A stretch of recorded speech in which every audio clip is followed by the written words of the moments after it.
not just a Democrat. And I want to start with that, right? Because I sit here as a member of Congress, a millennial, one of the younger members of Congress, of the generation that came here with the largest burden of student loan debt in history. I would probably, if I had to guess, there probably isn't a member of Congress who was more appropriately able to talk about student loan debt than me here. And yet you're talking, and oftentimes these bills are talking over people like me.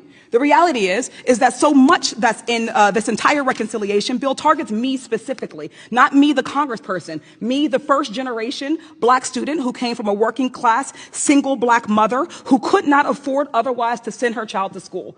She had a child who had aspirations, not to be a congressperson at the time, but aspirations to get a higher education, to be able to break cycles of inequality that we had been thrust into in communities just like mine. But for Pell Grants, but for the ability to take on loans, and I will be the first to admit, I would not have liked to have taken on loans.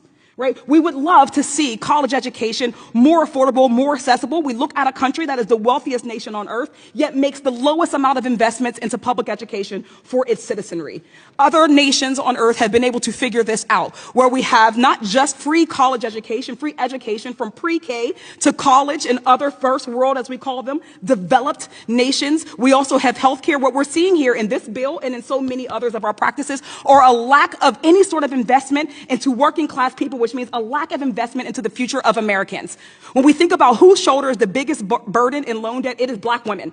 Black women shoulder the largest burdens into student loan debt. But if you asked us if we would still like to be doctors or engineers or lawyers or professionals, you would hear us say resoundingly yes. If we would still like the opportunity to learn for the sake of being able to learn, for knowledge's sake, which is an important and a completely reasonable reason to want to go to college, you would hear us say yes still. None of the provisions in this bill have any incentives for colleges to lower the cost of admissions.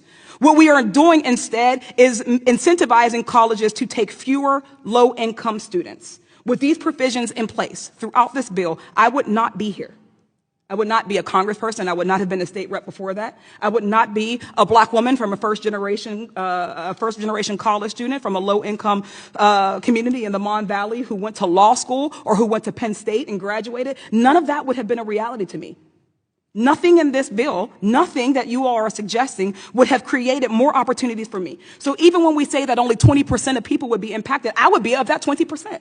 How many of your colleagues would be of that 20%? How many of your doctors or your nurses or your teachers would be in that 20%? I would argue that it is more than you would think. We deserve to be in career fields that we have passions in or talents for. But the reality is that we will not have those opportunities if we move forward with this piece of legislation. We will not have these opportunities. Black students, brown students, first generation college students, first generation Americans will not have access to college.